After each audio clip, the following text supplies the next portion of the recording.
Good morning. Welcome back to Metropole Television.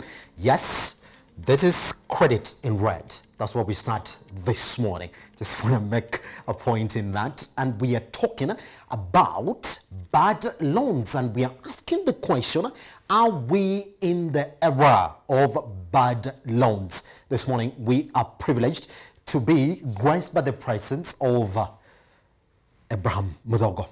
Good. Let's get started therefore. Unpaid credit jumped by 11.1 billion shillings to 366.8 billion in April when unprecedented measures imposed to limit the spread of the COVID-19 hit the performance of the economy. Majority of the defaulters fall in the category of workers given facilities based on the strength of their salaries to get into purchases like mortgages, cars, land and school fees. Facilities borrowed on the basis of performance focus have also been affected heavily by the COVID-19 pandemic. Central Bank of Kenya Governor Patrick Njoroge says that this is due to the NPLs in the real estate, trade and manufacturing sectors following a further slowdown in economic activity in these sectors. Now, this now confirms fears that the NPLs in the sector could be approaching the 14% mark, underlying what the effects of the COVID-19 pandemic have been to the economy. Now, even as the numbers now start to come clear of what the effect has been in the sector, the CBK has eased the cash reserve ratio to 4.25%, with even the economic package for businesses being channeled through the banks. Question being therefore, what regulatory reaction do we expect from the CBK in light of these figures if they have to mitigate the rising NPL numbers in the economy? That is the question. And Abraham, you look at it and then you say, yes, we had it coming, but you expect it to reach 13.1%. Remember, pre-COVID, already the economy was suffering. Yes. So what COVID has basically done, it just accelerated that process. Yes. Now, turning to what you've just said, the NPLs, they're saying they're headed towards the 14% mark. But remember one thing, CBK the other day gave guidelines that sort of, for lack of a better word, isn't the guidelines for treatment of bad debt. Yes. So what am I saying? I'm saying that what would previously fall under bad debt pre-COVID, some of it is now falling under good debt. Yes. Because the guidelines in terms of how long something takes before it goes bad or what to do to it has been isn't. So what you're saying, the real NPL could be higher. Yes. The real in terms of if we apply the pre-CBK guidelines era, that is the pre-COVID era. Now, we have a challenge here because remember, there's a new financial standard called the IFRS 9. Yes, which is exactly what I wanted to ask you about this morning. Yes. IFRS 9. Yes. IFRS 9 is a very ruthless standard that actually not only talks about post-trading activity provisioning, yes, it also talks about pre. Yes. So that when you're taking a debt, when you're taking a debt in an asset, you're supposed to say, what is the likelihood of this debt going bad as I'm taking it? And you take a provision right there. Yes. If that standard was applied now, then we'd have a disaster. Yes. So what am I saying? I'm saying that if this thing continues, where we have guidelines that have isn't how we treat assets, and at the same time the IFRS 9 standard has not been revised, then we'll have a problem at the end of the year. Yes. Because when the auditors come, they'll apply the IFRS 9 on the book. Yes. If they do that, then we will have massive provisioning. Yes. So the only hope I think is that, given that this is a world pandemic, it's a world. The problem is worldwide. We probably may hope and pray that the IFRS 9 standard is revised in the year. Yes. Because what we have now are two parallel standards: the CBK, what CBK guidelines have said, which is at least to keep the banks afloat, and there's IFRS 9 that's hovering over them.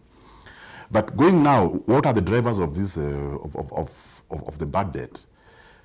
It is starting from the micro, going to macro, then going back to micro. What do I mean?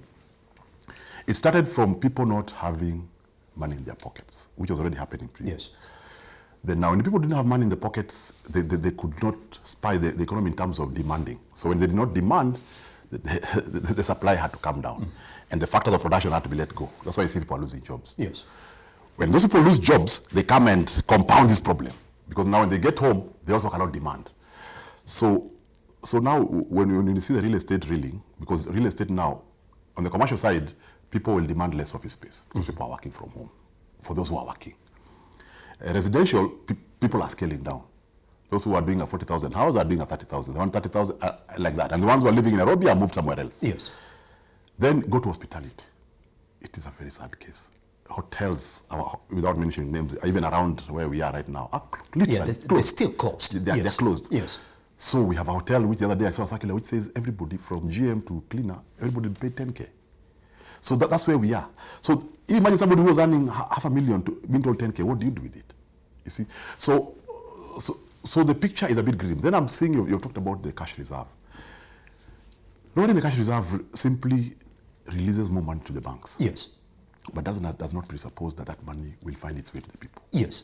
Because banks have their own criteria of how they let money go to people. But I want to point you out to what the cash reserve actually did the other day, because we did know that we released 35 billion into the market. Yes. But Abraham, I want to talk to you to an area where it sort of was contradicting in the sense that the CBK came out there with the Treasury and told them, well, you gotta give people this money despite of the record with the CRBs around. Your credit score was not going to stop you from getting given money. True. Why are you forcing banks to give people money, but in reality, what is happening over the other side is that now, despite of the fact that yes, an SME is going to come for that money, there is no guarantee that this is going to be a performing facility. You see, I think, with due respect to CBK, I think that's being ambitious. Yes. You cannot force a bank to lend. You can't, because all banks have their own credit policies. Yes. And their own have their areas of appetite and the areas that they don't have appetite. Yes. So when you give them their money, then you should give them the discretion to put the money where they should. Yes. Because remember, yes, from a monitoring and supervision perspective, they report to CBK. But from a business perspective, they report to their shareholders. And the shareholders have put their money for no other reason other than get a return. Yes. So those two conflicting. So for that 35 billion that went back, CBK even went further and told them that they have to do a monthly return to show of their portion of that 35 billion, what have they done with it. So what will happen with them? They'll just hold it. Because you cannot ask me that. I'll just tell you I've not lent it. There's nothing you can do to me. Yes. But meanwhile, I'm making some money out of it. So some of these interventions, we really need to think about them a bit further. Because ultimately, the solution comes to, whichever you do it, putting money in people's pockets. Yes. Whichever you do it. Whether you give them stipends, the way most countries in the world are doing, where you mail everybody some money. Yes. Or you get them something to do. Because until people start demanding, yes, we will not jump that. So are you spelling doom therefore for the banking sector?